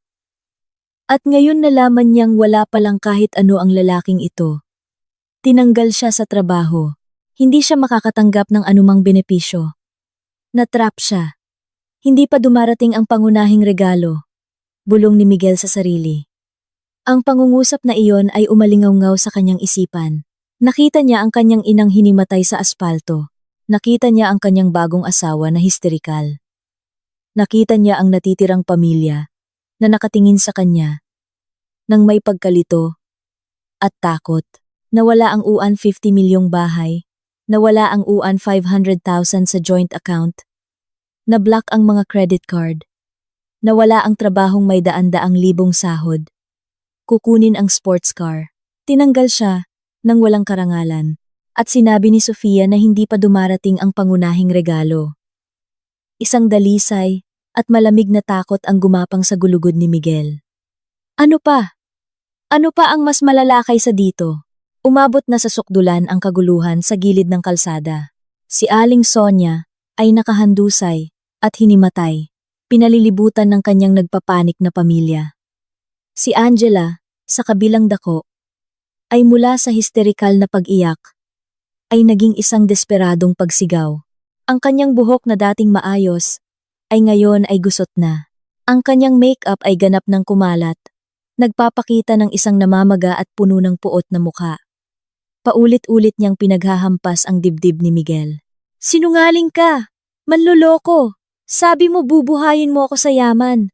Sabi mo magiging donya ako. Mahirap ka pala. Wala kang kahit ano. Buntis ako, Miguel. Buntis ako sa anak mo. Anong gagawin natin? Si Miguel mismo ay nakatayo na parang estatwa. Blanko ang kanyang isip. Ang mga salita sa maliit na card. Pag-aari ko ang kumpanyang iyan. At hindi pa dumarating ang pangunahing regalo, ay patuloy na umiikot sa kanyang ulo, na parang sirang plaka, nawala sa kanya ang lahat sa loob lamang ng ilang oras bahay. Pera, trabaho, kotse, dignidad. Nagkamali siya ng kalkula. Minamaliit niya si Sofia. Akala niya si Sofia ay isang masunurin, tanga, at relihiyosang babae na tatanggapin na lang ang kanyang kapalaran na mapangasawa ng iba. Hindi niya inasahan na si Sofia ay isang leona na tahimik na kumokontrol sa buong buhay niya. Ano pa? Ano ang maaaring mas malala kaysa sa ganap na pagkabangkarote sa harap ng buong pamilya niya? Na para bang sumasagot sa kanyang tanong. Mula sa dulo ng kalsada ay may narinig na tunog ng sirena. Hindi ambulansya para kay Aling Sonia. Iba ang tunog. 2 police patrol car ang lumiko sa Acacia Avenue at dahan-dahang huminto sa harap ng kanilang maliit na grupo. Ang mga umiikot na ilaw nito ay nagdagdag ng isang nakakakilabot na pakiramdam sa mainit na tanghali. Bumukas ang mga pinto ng kotse. 4 na unipormadong pulis ang bumaba. 2 ang nanatili sa tabi ng sasakyan, habang ang 2 pa isang senior na opisyal at isang mas bata na may dalang folder ay lumapit sa kanila. Agad na natahimik ang buong pamilya ni Miguel, pati na si Angela. Tanging ang hikbi ni Angela ang maririnig. Tiningnan ng senior na opisyal ang grupo ng matalim. Ang kanyang mga mata ay huminto kay Miguel, pagkatapos ay kay Angela. Kinumpara niya ang kanilang mga mukha sa isang larawan sa folder na hawak ng kanyang kasama. Magandang hapon, sabi ng senior na opisyal. Ang kanyang boses ay malalim at matatag. Kayo po ba si Ginoong Miguel Reyes at binibining Angela Cruz? Napalunok si Miguel, hindi makapagsalita ang kanyang dila. Opo, ako po si Miguel. Bakit po? Kumapit si Angela sa braso ni Miguel. Nanginginig ang kanyang katawan. Miguel, bakit may pulis? Bulong niya sa takot. Hindi pinansin ng opisyal ang tanong ni Angela. Nagpatuloy siya, kami po ay mula sa kapulisan. Nakatanggap kami ng ulat at matibay na paunang ebidensya hinggil sa di umano'y krimen ng pandarambong sa pondo ng kumpanya at panloloko. Tila nahulog ang puso ni Miguel sa kanyang tiyan. Pandarambong. Alam ni Sofia. Anong pandarambong, sir? Sinubukan ni Miguel na tumawa. Ngunit ang lumabas ay isang paos at kakaibang tunog. Manager po ako sa kumpanya ko. Imposibleng mandaya ako ng pondo. Ang akusasyon ay partikular. Sabi ng mas batang opisyal. Binubuksan ang folder. Di umano'y pandarambong ng Geli 5.3 milyon mula sa Siptacaria Designs Incorporate na isinagawa sa pamamagitan ng paglikha ng isang peking supplier na nagngangalang Starlight Designs Consultancy. Dobleng pag-claim ng mga gastos sa business trip at pag-abuso sa corporate credit card para sa personal na kapakanan. Namutla si Miguel. Eksakto ang halaga. Nabanggit ang pangalan ng supplier. Hindi ito isang biro. Paninira yan, sir! Sigaw ni Miguel. Tumataas ang boses dahil sa panik. Pekeng ulat yan. Gawa-gawa lang yan ng asawa ko. Gusto niya akong ipahamak. Maaari ninyong ipaliwanag ang lahat ng iyan sa istasyon ng pulis. Patag na sabi ng senior na opisyal. Sa ngayon, kailangan ninyong sumama sa amin para sa karagdagang investigasyon. Hindi pwede. Ayoko, sumigaw si Angela. Buntis po ako, sir. Wala po akong alam. Inutusan lang po ako ni Miguel na pumirma. Siya po ang nag-asikaso ng lahat. Biktima lang po ako. Angela! Tumahimik ka! Sigaw ni Miguel. Sa sandaling iyon, isang itim na mamahaling sedan hindi ang karaniwang kotse ni Sofia ang huminto nang maayos sa likod ng mga kotse ng pulis. Bumukas ang pinto sa likod. Lumabas si Sofia. Mukha siyang ibang-iba. Walang bakas ng kalungkutan, galit, o panik sa kanyang mukha. Mukha siyang kalmado, malamig, at may matinding awtoridad. Nakasuot siya ng isang eleganteng cream-colored na blusa, maayos na pantalon, at isang katugmang hijab. Isang malaking itim na salamin sa mata ang tumatakip sa kanyang mga mata, nagdaragdag sa kanyang di maabot na aura. Hindi siya nag-iisa. Sa likod niya, bumaba rin si Attorney Reyes. Dala ang isang maliit na briefcase. Tinitigan ni Miguel si Sofia, na may nanlalaking mga mata. Sofia! Ikaw! Ikaw ang nag-report sa akin. 'Di ba? Sigaw niya. Ang sama mo! Gusto mong ipakulong ang sarili mong asawa? Dahan-dahang lumakad si Sofia palapit sa kanila. Huminto siya sa harap ng mga pulis. Inalis niya ang kanyang salamin sa mata, ipinapakita ang kanyang malinaw ngunit nagyeyelong mga mata. Tinitigan niya si Miguel. Asawa? Sabi niya. Ang kanyang boses ay malinaw at narinig ng lahat. Sinong asawa? Ang asawang lihim na nagpakasal sa kanyang kerida? Ang asawang ginamit ang ninakaw na pera para pondohan ang kanyang bawal na kasal? O ang asawang nagpaplanong patayin ang kanyang asawa para makuha ang aying 50 milyong insurance? Bawat salita ay isang suntok. Nanigas si Miguel. Si Aling Sonia, nakakagising lang at nakaupo sa gilid ng kalsada, ay muling nanlaki ang mga mata sa takot nang marinig ang salitang 50 milyong insurance. Hindi na tumingin si Sofia kay Miguel. Lumipat siya sa senior na pulis. Magandang hapon po, sir. Ako po si Sofia. Ako po ang may-ari ng 90% ng shares ng Siptacaria Designs Inc. Ako po ang nagreklamo. Lumapit si Attorney Reyes at ibinigay ang briefcase sa opisyal. Nandito po lahat, sir. Kumpleto ang mga ebidensya.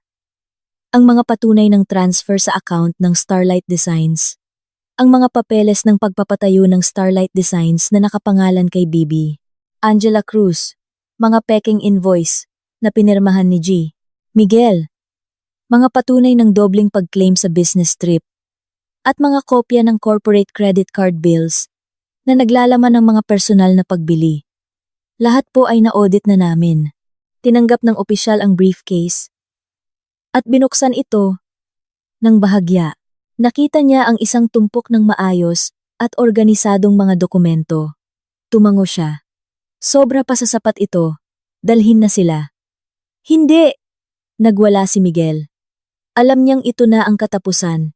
Sofia, wag mong gawin to. Nagkamali ako. Patawarin mo ako, Sofia. Nagkamali ako ng landas.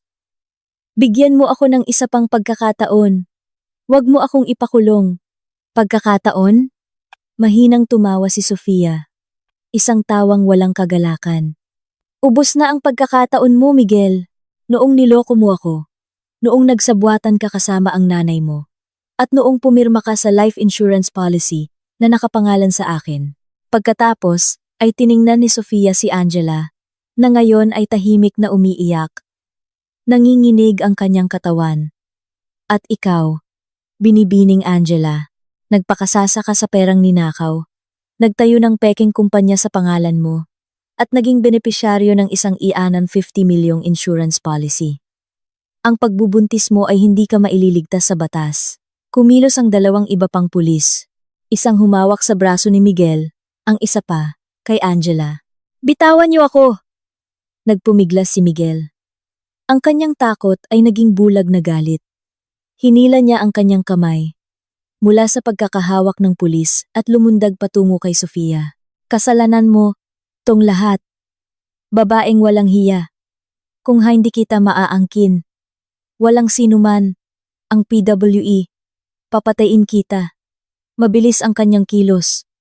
Ngunit mas mabilis ang mga pulis. Bago pa man mahawakan ni Miguel si Sofia, nahuli na siya, ang kanyang mga kamay ay ipinilipit sa likod. Mabilis na hinila ni Attorney Reyes si Sofia paatras. Hawakan siya! Sigaw ng senior na opisyal. Bitawan niyo ako! Papatayin ko siya! Umungol si Miguel. Inilabas ng pulis ang posas. Click! Ang mga kamay ni Miguel ay nakagapos na sa kanyang likod. Tinitigan ni Sofia ang kanyang dating asawa na ngayon ay walang magawa. Kalmado pa rin ang kanyang mukha. Sinabi niya sa pulis, Sir, paki-record po. Ang banta ng pagpatay sa harap ng mga saksi ay nagpapatibay sa isa ko pang ulat tungkol sa insurance policy na iyon. Sige po ma'am, ire-record po namin. Sabi ng pulis. Sumenya siya na dalhin si Miguel sa kotse. Sofia, sumisigaw pa rin si Miguel. Puno na ng desperasyon ang kanyang boses, habang kinakaladkad siya papunta sa kotse ng pulis. Nagsisisi ako, Sofia! Sumpa man! Mahal kita! Pakawalan mo ako! Tulong, Nay! Nay! Tanging blankong tingin lang ang naibigay ni Aling Sonia. Ang kanyang anak, ang kanyang ipinagmamalaki, ay ngayon ay nakaposas na parang isang kriminal. Blag. Nakita ni Angela si Miguel na nakaposas at napagtanto ang sarili niyang kapalaran. Sa wakas ay hinimatay siya. Bumagsak ang kanyang katawan sa semento. Hinimatay po siya, sir. Sigaw ng kapatid ni Miguel. Dalhin niyo na rin siya. May mga medic naman sa istasyon. Walang simpatiyang sabi ng senior na opisyal. Isang babaeng pulis na kanina pa nakaantabay ang tumulong na buhatin ang walang malay na si Angela. Papunta sa pangalawang kotse ng pulis.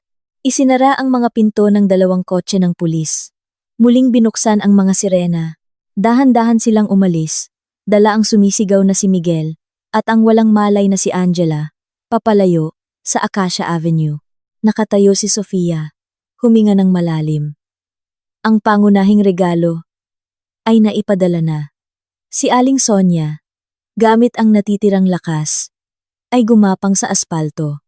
Tinitigan niya si Sofia, na may mga matang puno ng puot. Ikaw, demonyo kang nakahijab. Sinira mo ang anak ko. Sinira mo ang pamilya ko. Susumpain ka ng Diyos. Tinitigan ni Sofia ang kanyang biyenan dating biyenan sa huling pagkakataon. Kayo po ang sumira sa sarili ninyong anak. Noong sinuportahan ninyo ang kanyang kasakiman. Noong binigyan ninyo ng katwiran ang kanyang kataksilan.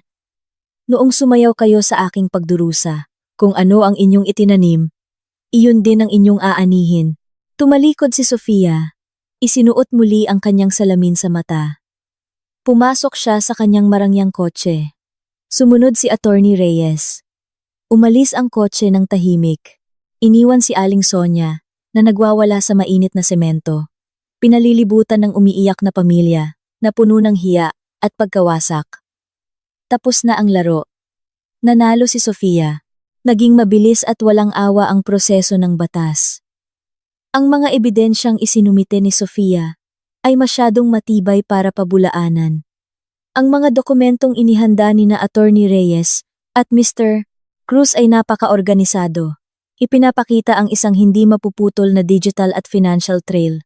Ang pandarambong na nagkakahalaga ng 3 milyon ay napatunayan nang walang anumang pagdududa.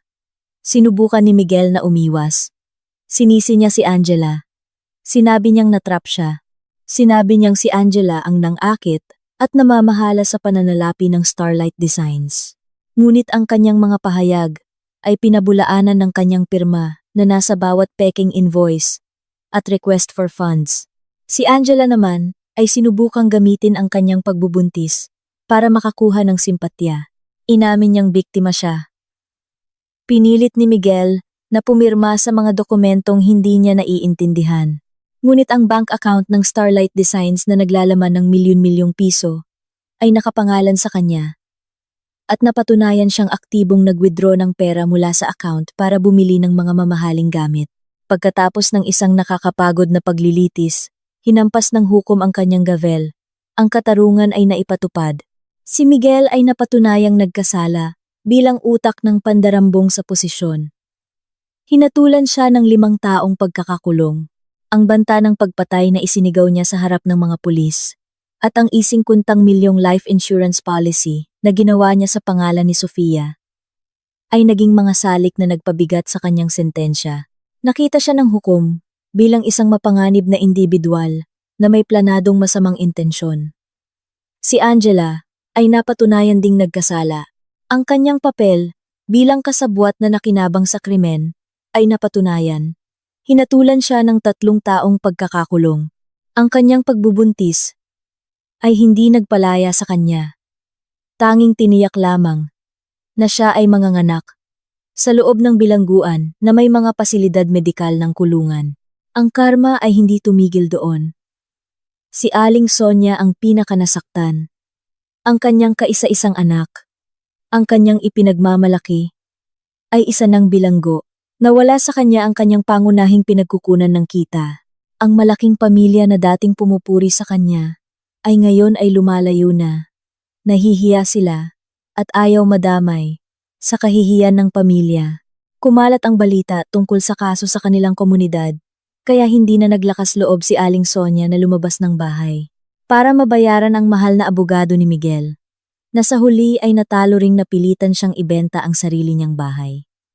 Nabenta ito sa murang halaga dahil kailangan niya ng mabilis na pera. Sa loob ng 1 taon, naghirap si Aling Sonia. Kinailangan niyang lumipat sa isang masikip na inuupahang kwarto sa isang eskinita. Namuhay siyang mag-isa, puno ng pagsisisi at puot. Nanganak si Angela ng isang sanggol na lalaki sa ospital ng bilangguan. Ayon sa patakaran, ang sanggol ay maaari lamang manatili sa kanya sa loob ng maikling panahon bago ito ibigay sa Department of Social Welfare and Development. Tinanggihan ng sariling pamilya ni Angela na alagaan ang sanggol. Nahihiya sila at tinanggal na nila ang pangalan ni Angela sa kanilang pamilya. Ang pangarap ni Angela na maging mayaman ay nagtapos sa likod ng rehas, hiwalay sa kanyang anak, at walang kahit isang kusing. Sa bilangguan, si Miguel ay naging isang taong magagalitin at tahimik. Nawala sa kanya ang lahat. Ang kanyang magandang mukha ay kumupas. Napalitan ng isang blangkong tingin. Nagsisi siya, hindi dahil sa pinagtaksilan niya si Sofia, kundi dahil siya ay naging tanga, pabaya, at nahuli. At si Sofia, opisyal niyang hiniwalayan si Miguel, habang ang kanyang asawa ay nasa ilalim pa ng investigasyon. Madaling pinagbigyan ng korte ang kanyang petisyon, isinasaalang-alang ang ebidensya ng pangangalo niya at krimen. Gamit ang EN50 milyon mula sa pagbebenta ng bahay, kasama ang lahat ng kanyang iba pang personal na ari-arian. Nagsimula si Sofia ng isang bagong buhay.